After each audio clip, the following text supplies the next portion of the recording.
Bom dia, pessoal.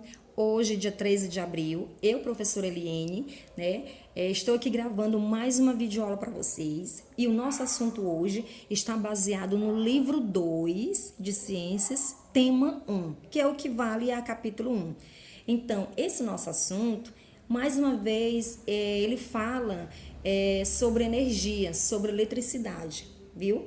Então, assim, esse assunto aqui, pessoal, vocês irão ver ele lá no terceiro ano do ensino médio, no componente curricular física.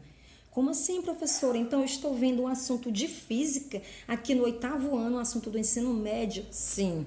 A diferença é que lá no ensino médio o assunto ele já vai estar bem mais aprofundado. Então aqui é uma base, só que é uma base que vai ajudar bastante vocês, principalmente para compreender como é que funciona os nossos eletrodomésticos, os nossos aparelhos domésticos, na verdade, como é que funciona esse consumo de energia, qual é a eficiência desses eletrodomésticos para nós, viu, pessoal? Então, primeiramente, eu já falo para vocês o seguinte, por exemplo, o dia está muito quente, né? Hoje, segunda-feira, dia 13, está bastante quente. E aí, o que a gente resolve fazer? Para resolver esse problema, a gente vai ligar ou a central de ar ou, no caso, o ventilador, certo? Pois é. E aí, o que acontece? Vai resolver o problema por uma parte? Vai. Mas, porém, vai trazer outro problema. Como assim, professora? No final do mês, a nossa conta de energia vai vir com um valor um pouquinho alto, não é verdade? Pois é, isso porque você acabou tendo um consumo de um determinado aparelho, então um consumo doméstico. E aí, a outra coisa qual seria a melhor forma? Abrir uma janela na sua casa, comprar um ventilador ou comprar um ar-condicionado? Lógico que muitos diriam abrir uma janela, porque vai aproveitar a energia solar, que é uma energia renovável e é bastante importante para nós. Isso sem falar que vai deixar a casa super arejada. Outros irão dizer, não, prefiro comprar o ventilador, é mais barato e não vou gastar tanto. Já outros dizem assim, prefiro comprar um ar-condicionado, ele é mais caro, porém ele vai ser mais eficiente. Então, as três respostas não estão erradas. Só que eu não posso dizer que as três respostas estão certas, porque tudo isso vai depender, pessoal, do tempo de uso.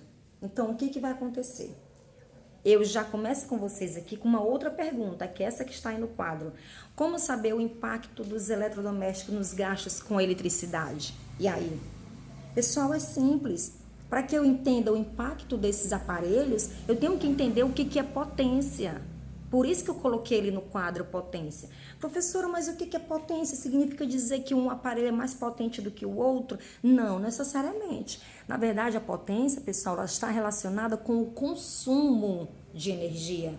Então, esse consumo de energia, que é o que vai estar sendo, como eu posso dizer, sendo referido em relação, sendo falado, sendo explicado com relação a esse consumo doméstico. Então, a potência nada mais é do que um consumo de energia. Por exemplo, eu ligo uma lâmpada LED durante 5 meses, deixo ela acesa durante 5 meses. Aí, eu pego minha máquina de lavar roupa, ligo ela um dia, só que durante 3 horas. Quem vai gastar mais?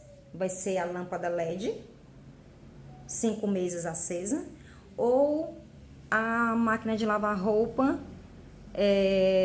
por 3 horas lá ligada. Aí muitos vão dizer a lâmpada LED, outros vão dizer a máquina, porque só é 3 horas. Pessoal, a resposta é bastante simples. Vai depender o tempo de uso. Então, por exemplo, é lógico que a lâmpada ela vai ficar mais tempo, ela vai gastar mais. Então, o que vai me responder essa pergunta é o tempo de uso. Então, por isso que eu tenho ali potência. O que é potência? A potência, na verdade, ela é esse consumo de energia. Que aí eu tenho ali, como que eu vou calcular a potência? Tem ali pote igual o triângulozinho, né? Que o triângulo significa variação. Então, que também é chamado de delta. Então, o triângulo delta E sobre delta T. Ou seja, variação de energia, o E é energia e o T é tempo. Então, a potência, como é que eu calculo? É a variação de energia dividido pela variação do tempo. Então, é relacionado mais uma vez com o tempo de uso. Então, é por isso a gente tem que levar em consideração, pessoal, quanta energia esse aparelho gasta em um determinado período de tempo. Não é quanta energia, quanto é que ele gasta de energia. Não posso perguntar isso, eu não posso dizer isso. O que eu tenho que entender é quanto que esse aparelho vai gastar de energia em um determinado período de tempo. Então, quanto que ele vai gastar em um determinado tempo, é isso. E aí, a potência, no final, a minha unidade de potência é watt. Alguns chamam de watt, que aí é representado pela letra W.